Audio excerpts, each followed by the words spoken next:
ప్రస్తుతం కాకినాడ జిల్లా సామర్లకోటలో ఉన్నాం. ఆంధ్రప్రదేశ్లో జగన్మోహన్ రెడ్డి గారి పరిపాలన ఎలా ఉంది, మళ్ళీ ఎవరు అధికారంలోకి వస్తే తమ బతుకులు బాగుంటాయి అనుకుంటున్నారు? పబ్లిక్ ఒపీనియన్ తెలుసుకునే ప్రయత్నం చేద్దాం.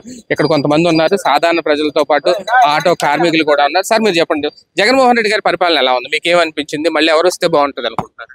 ఎవరు వస్తారన్నది జనాలు ఓటింగ్ బట్టి ఉంటుందండి. అది వాళ్ళ సొంత నిర్ణయం, మనం ఎవరు చెప్పలేము. ఇప్పుడున్న పరిస్థితిని బట్టి 50% అటు ఉందండి, 50% ఇటు ఉంది. కాకపోతే ఏంటంటే ఎవరి ఒపీనియన్ అనుకుంటది, ఎవరి సొంత నిర్ణయాలు అనుకుంటాయి. ఇది బాగుంది, ఇది బాగోలేదని చెప్పడానికి చెప్పండి. నాకైతే మాత్రం కొంతవరకు నా మట్టికి నేను కొంత లబ్ధి పొందాను కనుక నేను బాగుందని చెప్తాను. చంద్రబాబు నాయుడు వచ్చేదానికి నా దగ్గర నుంచి లబ్ధి పొందుతాం, అది బాగుందని చెప్తాం. అది మనిషి యొక్క నైజం. ఇప్పుడు మీరు ఆటో కార్మికులుగా ఉన్నారు. చంద్రబాబు గారు వస్తే మహిళలందరికీ ఉచిత బస్సు ప్రయాణం పెడతా ఉంటున్నారు. ఇదే పథకం తెలంగాణలో పెడితే అక్కడ మీలాంటి వాళ్ళు అందరూ వ్యతిరేకించారు. మీరు గనక దాన్ని వ్యతిరేకిస్తారా, స్వాగతిస్తారా? ఇక్కడ చంద్రబాబు గారు పెడితే ఎందుకు? తప్పకుండా వ్యతిరేకిస్తామండి. ఆ పథకం ఆచరణ తప్పు. అది ఒక చంద్రబాబు నాయుడు గారు కాదండి, మిగతా ఏ ముఖ్యమంత్రి అయినా సరే ప్రజలకు ఇవ్వచ్చు.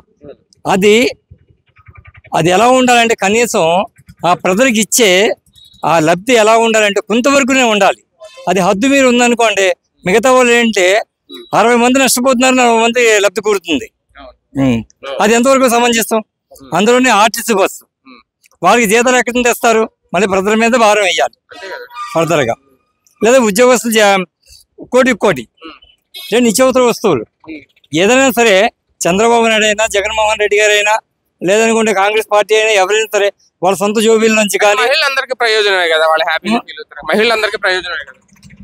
మహిళల కంటే వాళ్ళ ఇంటి యజమానులు ఉంటారు కదా, వాళ్ళ జోబీలే ఖాళీ పడతాయి. మహిళలు అంటే ప్రత్యేకంగా ఏమి ఉండదు కదా వాళ్ళకి.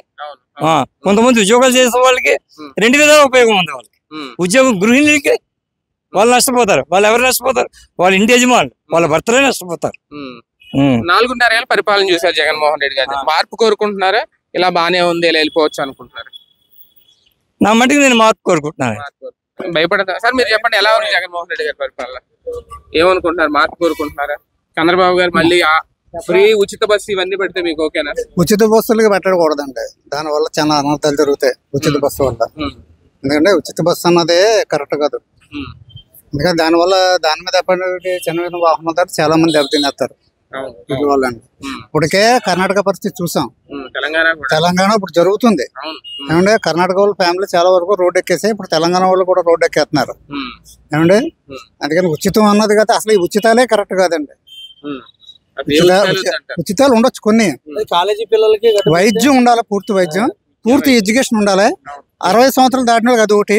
నెక్స్ట్ ఈ 4 పథకాలు అయితే సరిపోతాయండి. ఇంక ఊరికి అమ్మఒడి తక్కువ ఏమి వేస్ట్ ఇవన్నీ, ఈ పథకాలు వేస్ట్ ఇవన్నీ. ఈ 4 ఉంటే జనం ప్రతి ఒక్కరు కష్టపడుతుంది, ప్రతి ఒక్కరు రూపాయలు. చంద్రబాబు గారు కూడా అంటున్నారు కదా, ఆయన అమ్మఒడి అంటే ఇన్ని తల్లికి 100 అంటున్నాడు. పేర్లు మారుతాయి అంతే. ఇప్పుడు విధానం ఒకటే, పేర్లు అమ్మఒడి అంటున్నాడు, ఇంకోటి అంటున్నారు, అంతే తప్ప ఇంకేమీ లేదండి దీంట్లో. అందుకని పరిపాలన విధానం గురించి దాని గురించి మేము క్రిటిసైజ్ చేయలేం, దేని గురించి అయినా సరే. ఎందుకంటే మేము తర్వాత రోడ్డు మీద పోతాం. అందుకని ఏ ప్రభుత్వం వచ్చినా, ఎవరు ఎమ్మెల్యే వచ్చినా వాళ్ళకి వెళ్ళి మేము దండేస్తాం. విధానాల గురించి మాట్లాడే హక్కు ప్రతి మనిషికి ఉందండి. విధానం గురించి అడిగి మన ఓట్లు ఇస్తేనే కదా వాళ్ళు గెలిచేది, ఓట్లు వేయకుండా రైట్. చూద్దాం, కొంతమంది అయితే మాట్లాడేది ఇష్టపడట్లేదు. కానీ ఓవరాల్ గా చూసుకుంటే ఇటువంటి ఉచితాలను అయితే వ్యతిరేకిస్తున్న పరిస్థితి కనిపిస్తోంది. ఆటో కార్మికులు కానీ, లేదంటే ఎవరైనా తమ జీవనానికి ఉపాధి కల్పించాలి కానీ ఉపాధి కొట్టే విధంగా పథకాలు ఉండకూడదు అనేది వీళ్ళు చెబుతున్నమాట. కెమెరామెన్ హర్షవర్ధన్తో శేఖర్, సుమన్ టీవీ, కాకినాడ.